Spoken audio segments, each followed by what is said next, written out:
यहाँ 3 साल हो गया कि हमारे साथ बच्चा दोनों मर चुके हैं। नहीं वहाँ से तारा देखिए 1 महीना हो गया, यहाँ इंदिरा कॉलोनी में रह रही। हमारा ऊपर का कमरा में कपड़ा सुखाने का बाहर नल सब बंद करके, उसका बाप ने क्या मकान मेरे नाम की है, नामन तो मेरे नाम से देख में जमा कर यहाँ 3 साल हो गया। मैं गौशाला से आया हूँ, बढ़िया जागीर पंचायत से।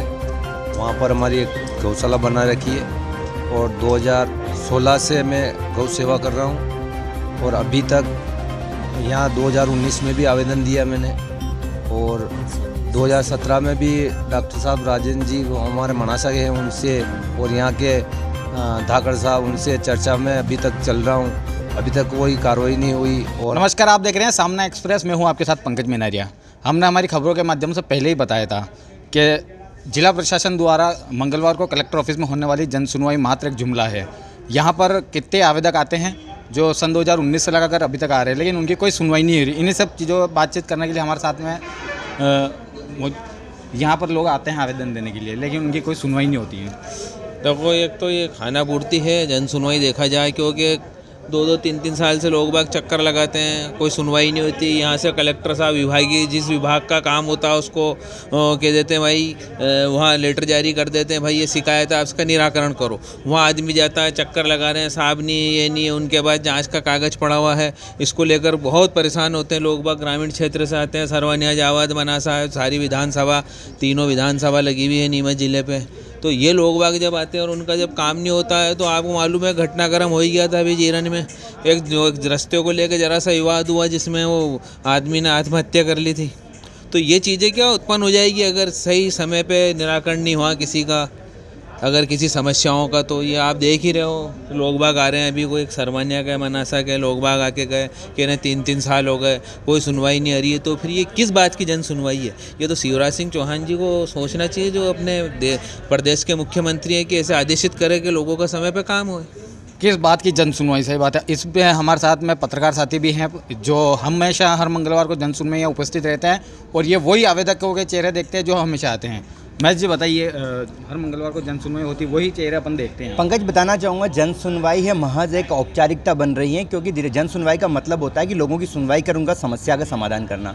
बड़ी विडम्बना है कि हम देखते हैं तो लगभग जिस प्रकार से अधिकारी वही होते हैं, पत्रकार वही होते हैं, वैसे ही आजकल नया चलन चल गया। शिकायत करता है वो भी वही दिखने लगे। उनको दूर से देख के समझ जाते हैं कि हम ये कहाँ का रहने वाला, क्या नाम तक जानने लगे उनके, क्योंकि उनकी समस्याएं जो होती है सिर्फ एक आवेदन तक सीमित होती है। आवेदन लेके फरियादी आता है, सिंगोली, रतनगढ़, कई किलोमीटर दूर से वो आदमी बस में सफ़र कर यहाँ पहुंचता है। बुजुर्ग आदमी होता है, महिला होता है, और यहाँ तक कि कहेंगे दिव्यांग व्यक्ति भी यहाँ पहुँच जाते हैं। छोटी छोटी समस्याएं जिनका स्थानीय स्तर पर समाधान होना चाहिए लेकिन समाधान नहीं होता है, यहाँ आते हैं, आवेदन देते हैं, फिर वही प्रक्रिया होती है कि आवेदन वहाँ चला जाता है। लेकिन उसका फीडबैक लेकर उस आदमी की समस्या क्या है, उसका समाधान होना चाहिए। कुछ एक बार जब बोलते हैं कुछ अच्छे अधिकारियों के हाथ में चीज़ें आती है तो जो स्पेशली अपर कलेक्टर, जिला पंचायत सीओ जिस मामले को संज्ञान में लेते हैं तो उस मामले में गंभीरता से समाधान होता है। लेकिन मेरा कहना, हर मामले को गंभीरता से ले दिया जाए तो शायद जन सुनवाई में आने वाले लोग जो हैं उनकी कमी दिखने को मिलेगी। क्योंकि अभी तो आजकल ऐसा होता है कि हम लोगों को देख के आपको भी लगता होगा कि वही काका कहाँ के रहने वाले, अभी सरवनिया के काका आए थे, ऐसे रामपुरा का मामला आया था, ऐसे सिंगोली का मामला आया था, राजस्व का मामला हो या दिव्यांगों को साइकिल का मामला हो। अब आदमी सिंगोली से यहाँ आता है और यहाँ आकर उसको जवाब मिलता है भैया आप 80% आपके दिव्यांगता प्रमाण पत्र नहीं है, इसलिए आपको ट्राईसाइकिल जो भी होती है वो नहीं मिलेगी, जो मोटर व्हीकल वाली आती है। लेकिन अगर यही चीज़ स्थानीय पंचायत के जिम्मेदार बता दे, विभाग के जिम्मेदार बता दे, तो दिव्यांग व्यक्ति को 70 किलोमीटर 50 किलोमीटर दूर बस में चलकर यहाँ नहीं आना पड़ेगा। काफ़ी हद तक बदलाव की ज़रूरत है, ताकि अगर वाकई में जन सुनवाई को सार्थक करना है तो लोगों की त्वरित सुनवाई होनी चाहिए। और स्थानीय स्तर पर जब सुनवाई बढ़ जाएगी, वहाँ से आदमी आवेदन लेके यहाँ आ रहा है पंकज, उसके बाद यहाँ सुनवाई हो रही है। लेकिन सबसे बड़ी विनम्र, अगर उस आवेदन पे स्थानीय लोगों ने सुनवाई में ध्यान नहीं दिया है तो उनके खिलाफ कार्रवाई क्यों नहीं होती है? जब तक कर्मचारियों में डर पैदा नहीं होगा, कलेक्टर पंचायत के सचिव या सरपंच सुनवाई करें। अगर मामला पंचायत का है, जनपद का है, जिला पंचायत का, जहाँ का भी स्थानीय विभाग का मामला है, चिकित्सा का मामला है, अगर वहाँ पे आदमी गया और सुनवाई नहीं हुई, जन सुनवाई में आता है और उसकी समस्या का समाधान होता है, तो कहीं ना कहीं स्थानीय जिम्मेदार दोषी हैं, उसमें उनके खिलाफ कार्रवाई का डर दिखाना पड़ेगा। तब जाके शायद स्थानीय लोग सुनने लग जाएंगे, तो जन सुनवाई में लोगों की संख्या कम होगी और लोगों की समस्याओं का समाधान होगा। बहुत बढ़िया बात बताई महेश ने कि अगर स्थानीय स्तर पर अगर सुनवाई हो जाए तो यहाँ पर यह लोग नहीं आएंगे। किस तरह देखते हैं ऐसी जन सुनवाई को? देखिए, लोगों की चप्पल, मैं मानता हूँ कि जो ग्रामीण इलाकों से आ रहे हैं उनकी चप्पल घिसने लगी है। अपनी शिकायतों को, अपनी समस्याओं को सिर्फ कागजों में रंगने पर मजबूर हैं वे लोग।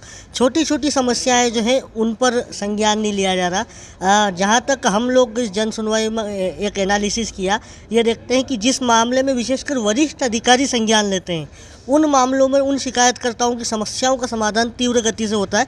अन्यथा ऐसे कई जो है पीड़ित हैं, ऐसे कई शिकायतकर्ता हैं जो परेशान हो रहे हैं, बरसों से चक्कर लगा रहे हैं। तो कहीं ना कहीं ये स्पष्ट रूप से कहा जा सकता है कि आज भी गांव स्तर पर ही उन समस्याओं का जो छोटी छोटी समस्या है, कोई पीएम आवास के लिए आ रहा है, कोई शौचालय के लिए आ रहा है, ये इस तरह की शिकायतें जो है मैं मानता हूँ पंचायत स्तर पर समाधान हो जाना चाहिए।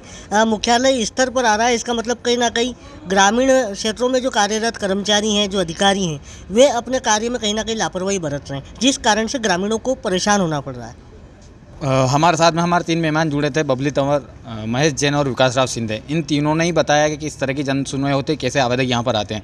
बने रहिए सामना एक्सप्रेस के साथ, परवीन गोस्वामी के साथ पंकज मनारिया।